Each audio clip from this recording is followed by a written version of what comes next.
الصلاۃ والسلام علیک یا سیدی یا رسول اللہ، الصلاۃ والسلام علیک یا سیدی یا حبیب اللہ۔ ناظرین کرام، میں ہوں سردار طیب خان اور آپ دیکھ رہے ہیں میرا یوٹیوب چینل ایس ٹی کے بلال۔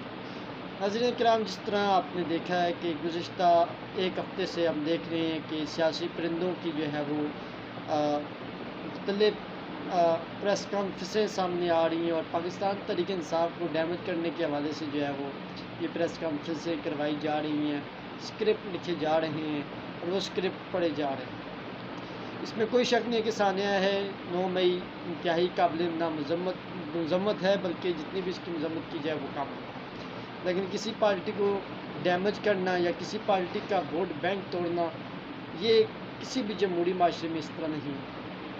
عمران خان اس قوم کی، اس عوام کی ایک آواز ہیں، ان کی آواز کو یا ان کی جو جمہوری حق ہے وہ نہیں چھینا جا سکتا۔ پولیٹیکل وکٹمائزیشن، کیونکہ جب سے یہ حکومت آئی ہے اس نے پولیٹیکل وکٹمائزیشن کی انجینئرنگ کی ہے اور عمران خان کو دیوار سے لگانے کی ہر سازش کی ہے۔ عمران خان اس وقت اکیلے ہیں، ان کے جو نظریاتی کارکنان ہیں وہ ان کے ساتھ ہیں، اور ہم ثانیہ 9 مئی کے حوالے سے یہ کہیں گے کہ جو لوگ بھی شرپسند عناصر ملوث ہیں ان کو کڑی سے کڑی سزا دی جائے، لیکن اس کی آڑ میں سمجھتا ہوں کہ بے گناہ لوگوں کو نہیں سزا ملنی چاہیے، اور کسی پارٹی کو بین کرنا یا اس طرح کی حرکات کرنا یا حکومت کی اس پر سیاسی پوائنٹ اسکورنگ کرنا انتہائی شرمناک ہے۔ ہم نے دیکھا کہ اس سے پہلے ٹی ایل پی جو کہ تحریک لبیک پاکستان جماعت تھی، اس کو بھی قلم کیا گیا تھا اور پھر ایک ہفتے کے اندر اندر اس کو بحال کر دیا گیا۔ ہم نے یہاں الطاف حسین کی بھی پارٹی دیکھی، ہم نے مسلم لیگ نون کے قائد نواز شریف کی بھی پارٹی دیکھی، جب نواز شریف صاحب تقریریں کیا کرتے تھے اور جس طرح کے وہ اکساتے تھے عوام کو، وہ بھی سب کے سامنے۔ قانون سب کے لیے برابر ہونا چاہیے، ہر شہری کا بنیادی حق ہے کہ وہ ووٹ کا حق استعمال کرتے ہوئے اپنی من پسند لیڈر کو جو ہے وہ اسمبلی میں بھیجے، چاہے وہ پی ٹی آئی ہے، پی ایم ایل این ہے، پیپلز پارٹی ہے یا کوئی بھی اور جماعت۔ اس وقت پوری قوم جو ہے وہ ثانیہ 9 مئی پر شرمندہ ہے، پوری قوم اپنی افواج پاکستان کے ساتھ ڈٹ کے کھڑی ہے۔ ساتھ ہی قوم یہ بھی مطالبہ کر رہی ہے کہ کسی بھی پارٹی کو دیوار کے ساتھ لگانا، یا جو موسمی پرندے ہیں جو کہ موسم بدلتا ہے تو وہ اپنا رنگ بھی بدلتے ہیں۔ ہم نے دیکھا بڑے بڑے نام پی ٹی آئی کے جو کہ جنرل نہیں تھے، فواد صاحب تھے، وہ بھی پیپلز پارٹی سے آئے تھے لیکن کافی پرانا ان کا وقت ہو گیا تھا، ایک اہم ذمہ داری تھی۔ اسد عمر صاحب نے آپ سے کچھ دیر پہلے جو پریس کانفرنس کی، انہوں نے پی ٹی آئی کے نظریاتی کارکنان کا دل جیت لیا۔ بہت سارے میڈیا صبح سے یہ افواہیں پھیلا رہا تھا کہ اسد عمر صاحب آئیں گے تو وہ جو ہے وہ پارٹی کی صدارت کے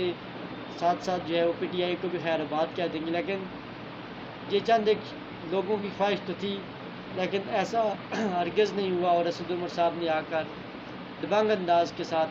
کہا کہ اگر عمران خان غلط ہیں یا صحیح ہیں اس کا فیصلہ عوام کرے گی، اور مذاکرات کی حکومت کو دعوت دی کہ مذاکرات کے ذریعے جو ہے وہ معاملات کلیئر کیا جائے، کیونکہ ایک جمہوری پروسیس ہے۔ اپوزیشن اور حکومت جو ہے وہ ان تمام معاملات کو مذاکرات اور ڈائلاگ کے ذریعے ہی حل کر سکتی ہے، کیونکہ ملک جو ہے وہ مہنگائی کا، عوام کا مسئلہ مہنگائی ہے۔ مہنگائی میں یہ موجودہ حکومت 100% جو ہے وہ ناکام ہو چکی ہے، اور اپنی ناکامیوں چھپانے کے لیے یہ اپنی جو اپوزیشن پارٹی ہے، جو میجر پارٹی ہے پی ٹی آئی، اس کو توڑنے کے در پہ لگی ہوئی ہے،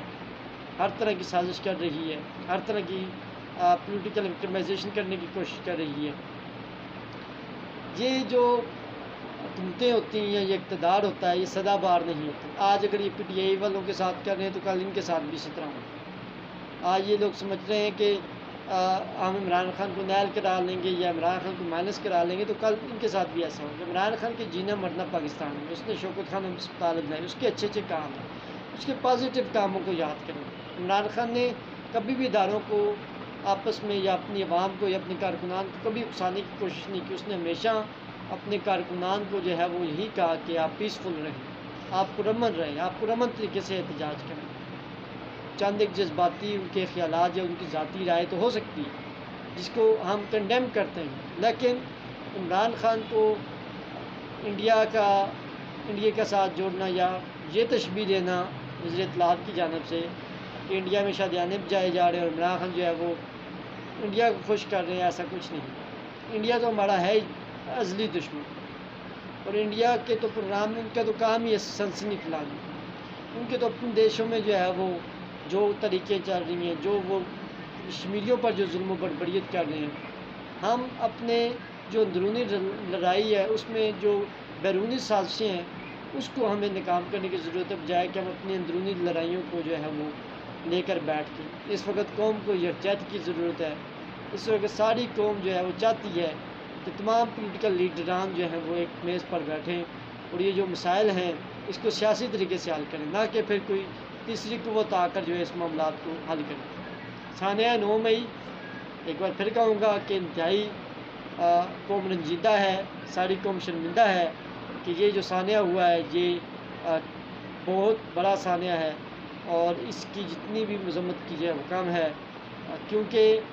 اپنی املاک کو جلانا، اپنی سرکاری املاک کو جلانا یا اپنے ملک کو، اپنے چمن کو برباد کرنا، یہ کوئی بھی عقل مندی نہیں ہے۔ یہ دانستہ ہوا ہے یا غیر دانستہ ہوا ہے، اس میں تحریک انصاف کے لوگ ہیں یا شرپسند لوگ ہیں، جو لوگ بھی ہیں ان کے ساتھ آنی ہاتھوں سے نپٹنا جانا چاہیے، اور خاص طور پر جو خواتین ہیں جو کہ بے گناہ ہیں، میں سمجھتا ہوں ان کو فی الفور رہا کرنا چاہیے، حکومت کو بھی چاہیے فی الفور رہا کر کے ان کو جو ہے وہ ریلیف دینا چاہیے، کیونکہ وہ بھی ہماری مائیں بہنیں ہیں، ان کے ساتھ اس طرح کی غیر انسانی حقوق کی پامالی نہیں ہونی چاہیے۔ چاہے وہ عثمان ڈار صاحب کی جو ہے والدہ ہیں، ان کے گھر میں جو چھاپے مارے جا رہے ہیں وہ بھی نہیں ہونے چاہیے، ہیومن رائٹس کی جو وائلیشن ہو رہی ہے وہ نہیں ہونی چاہیے، دنیا میں مذاق ہمارا نہیں بننا چاہیے۔ حکومت جو ہے وہ عوام کو ریلیف دینے میں تو کوئی کامیاب ہمیں ہوتی ہوئی نظر نہیں آ رہی، لیکن پی ٹی آئی کو دیوار کے ساتھ لگانا، پی ٹی آئی کو ختم کرنے کے حوالے سے یا عمران خان کو ختم کرنے کے حوالے سے یا ان کو جو ہے وہ دیوار سے لگانے کے حوالے سے، یہ سرگرمیاں تو وہ کر رہی ہیں۔ حکومت کو بھی یہ میسیج دینا چاہوں گا کہ عمران خان نے بھی یہ کہا ہے کہ آپ لوگ آئیں، مذاکرات کریں، مذاکرات کے ذریعے یہ معاملات عمل کرنے کو تیار ہوں، تو حکومت کو بھی بڑے دل کا مظاہرہ کرتے ہوئے جو ہے وہ بیٹھ جانا چاہیے، اور جو سیاسی معاملات ہیں اس کو سیاسی طریقے سے حل کرنا چاہیے، نہ کہ کشیدگی بڑھے، نہ کہ ملک میں افراتفری ہو۔ سب پارٹیز جو ہیں وہ ملک کی خاطر یکجا ہوں اور اپنی ایک حدود و قیود جو ہے وہ طے کر لیں۔ آج یہ MLN اقتدار میں ہے، یہ PDM والے ہیں، کل PTI اقتدار میں آ سکتی ہے اور پھر یہی ان کے ساتھ ہوگا، تو یہ ایک حدود و قیود، ایک لمٹس بنا لینی چاہیے سیاسی لیڈران کو، تاکہ کوئی بھی اس لمٹس کو کراس نہ کرے، کوئی بھی اپنا سیاسی فائدہ حاصل کرنے کے لیے اسٹیبلشمنٹ کی طرف جو ہے وہ رخ نہ کرے۔ کیوں سیاستدان جو ہے اسٹیبلشمنٹ کی طرف رخ کرتے ہیں؟ کیوں سیاستدان جو ہے ان کی گھٹنے پکڑتے ہیں؟ کیوں سیاستدان جو ہے وہ گیٹ نمبر 4 پہ جا کر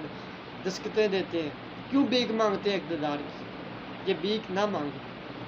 اپنے ووٹ کا حق عوام استعمال کرے، جو پارٹی بھی جیتے اس کو سچے دل سے، بڑے دل سے ایکسیپٹ کریں، اور انشاءاللہ مجھے پورا یقین ہے کہ اکتوبر میں یہ الیکشن بھی ہو جائیں گے اور معاملات جو اسٹیبلائز ہو جائیں گے اور ملک کے حالات بھی بہتر ہو جائیں گے۔ پوری قوم اپنی افواج پاکستان پر فخر کرتی ہے، اور اس کی افواج پاکستان کی جتنی قربانیاں ہیں وہ کسی سے ڈکی چھپی نہیں ہیں۔ ہماری افواج پاکستان نے، پاک فضائیہ نے جس طریقے سے انڈیا کے جہاز کو دن کی تاریکی میں جس طریقے سے گرایا، یہ بھی ہمیں کریڈٹ جاتا ہے۔ اس کے ساتھ ساتھ ہمارے شہیدوں نے جو قربانیاں دی، اور جو شرف پسند ناصر ان کی تصویروں پر پتھر وغیرہ مارتے ہیں، انتہائی شرمناک ہے، اور اس پر میں اگر ڈراؤں تو مجھے اپنے آپ پر شرمندگی ہوتی ہے کہ ہم کس ملک میں رہ رہے ہیں کہ اپنے افواج پاکستان کی جو ہے پین فلیکس کو اتار رہے ہیں یا ان پر پتھراؤ کر رہے ہیں۔ یہ نہیں ہونا چاہیے، اس کو کنڈیم کرتے ہیں۔ پوری قوم اپنی افواج پاکستان کے ساتھ کھڑی ہے، اپنی سپہ سالار کے ساتھ کھڑی ہے، اور انشاءاللہ یہ ملک بھی ترقی کرے گا، یہ ملک بھی اسٹیبلائز ہوگا، اور انشاءاللہ جو ہمارا دشمن عزائم بنا کر بیٹھا ہوا ہے وہ انشاءاللہ اپنے منصوبوں میں ناکام ہوگا۔ پاکستان زندہ باد، پاک فوج زندہ باد۔ اپنے چینل کو سبسکرائب کریں، بیل آئیکن کے بٹن کو پریس کریں۔